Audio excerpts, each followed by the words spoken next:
Alright, so let's go over starting the car. So, put the key in ignition, like any other car. And you got your 3 pedals on the floor there. Your clutch pedal, your brake pedal, and your gas pedal. So, to start the car, if you just try to turn the key right now, nothing's gonna happen, because in a manual transmission car, you're gonna need to press down the clutch pedal. The reason for that is, if you had the car in gear, for example, and you were to go ahead and start the car in gear, the potential of the car rolling forward and killing someone would be a little bit of an issue. So, as a safety feature, you have to press down the clutch pedal to actually be able to start the car. So let's go through the process. So you're gonna go ahead and press the clutch pedal all the way down, not halfway, not a little bit, all the way down, like that. And then you're gonna be able to start the car by turning the key. Oh yeah! She is running. So now the car is running. Now, you're gonna rock the shifter back and forth to make sure it's in neutral. Then you know you're safe to release the clutch pedal. All right, that's a little trick that you do. Just rock it back and forth. If you can rock it back and forth, then you know you're in neutral. If not, you know you're locked into a gear. All right, so right now, I'm gonna, first of all, we're gonna start with reverse gear, just based on the position that I'm in right now. I need to back up a little bit. So I'm gonna go ahead and push the clutch pedal all the way down. I'm gonna go ahead and shift into reverse. In this car, I have to push all the way to the left and forward. All right, so we're gonna go ahead and start out in reverse because I need to back up based on where I'm positioned right now. So we know we're in neutral, we rocked it back and forth, of course, we release the clutch pedal. Now we're gonna engage the clutch pedal because we wanna change gears. The clutch pedal that's our doorway. We gotta open that doorway that allows us access to other gears, right? So we're gonna open the door by pushing the clutch pedal down. Then we're gonna go and push all the way to the left, and then a little bit harder to get into reverse. Push forward, all right? Make sure the emergency brake is down. I'm gonna put my foot on the brake a little bit so the car doesn't roll back. Emergency brake is down. I'm in reverse gear. Now we're ready to start rolling away. So what I'm gonna do is, let's see what happens when I release the brake. All right, so I am on a little bit of a hill. So I'm gonna let it roll back a little bit. Okay, so now it's stopped.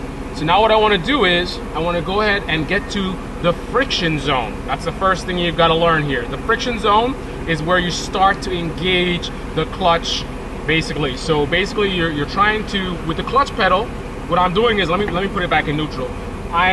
I'm basically, right now I have the wheels connected to the engine, but the transmission is in idle. So even though it's connected, it's not transferring to the wheels because again, I'm in neutral. So I got the transmission, part of the transmission you could say is spinning right now, but that part is not connected to the wheels right now because I'm in neutral. If I was in a gear right now, then full power of the engine would be going to the wheels. All right, so that's basically what we're doing. We're disengaging the wheels from the engine. Okay, when we do that, all right?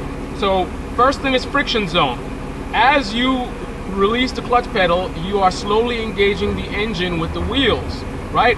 Friction zone is where you start making contact. In the beginning, there's no contact at all. Engine completely spinning freely, not contacting wheels at all. Then friction zone, you're starting to make contact. Now imagine you're trying to lift up a heavy object. This car is very heavy, right? Imagine you're trying to lift a very heavy object and you just have a light grip. Got a little bit of a grip, but a light grip. If you try to lift it up, it's probably not going to go anywhere because your grip is too light. That is your friction zone. When you're doing like this, you're not even touching the heavy box, right? So you're trying to lift the heavy box, you're not even touching it right now. Then you start moving your hands closer and closer to the box, and as you start to touch the box, just a very, very faint touch, you're entering the friction zone. And then as you get a little bit of more grip there where you can kind of try to lift it up, but not really, that's your friction zone. All right, now if you release the clutch pedal even more, now you're getting into a tight grip on the box, so you'll be able to actually lift it. In this case, you'll be able to actually move the wheels. All right, but just like with the heavy box, you don't want to just lift it up abruptly. If you try to lift it up abruptly, you could hurt yourself, right? It's a heavy box. You want to slowly lift it up. So that's how you're going to be here. So you're going to slowly get into the friction zone, and once you're in the friction zone, then you want to ease off progressively so you have a full grip, and that's where the car is going to start moving. Basically, the movement of the car starts as you exit the friction zone. You can move the clutch pedal up into the friction zone and continue moving, exit the friction zone. It's in one movement. You're not going to go and then you're going to stop. All right? Now watch as I demonstrate. Clutch pedal all the way down. I'm in reverse gear. And now I'm going to go to friction zone. There you go. Now I can release the brakes. And we're rolling.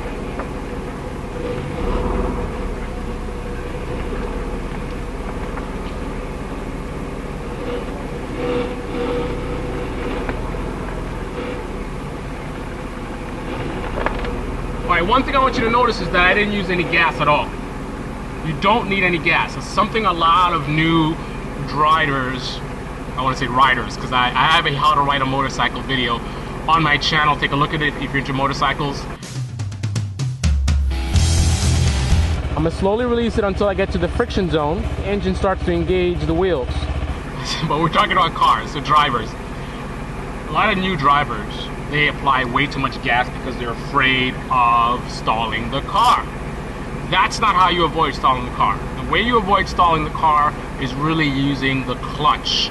In terms of where you're making a mistake, you're engaging too quickly, you slam that clutch pedal down and start over. At the same time, make sure you're applying the brake as well so the car isn't going to move anywhere. Alright, but you never want to apply a lot of gas. As a matter of fact, I recommend, as a learning technique when you're starting out, try to avoid using the gas to begin with. In the beginning, you just need to learn how to start from a stop. You need to practice getting to the friction zone. To do that, you don't need any gas.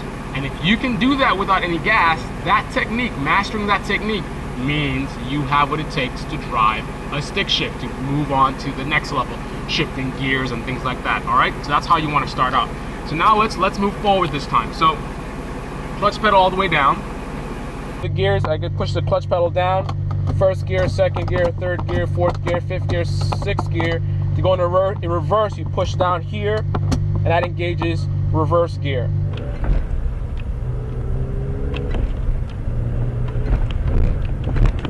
I know exactly what you're thinking. You're wondering, where can you get a pair of really awesome sunglasses like this? And also, where can you get a pair of sweet windsurfing shoes like this? Well, I'm not gonna tell you. Why would I tell you that? You are not getting my swag. But I will teach you how to drive a stick shift car. Second gear, third gear, right here on Carlyle's Picks. So go ahead and subscribe. Click on that subscribe button. Really appreciate it.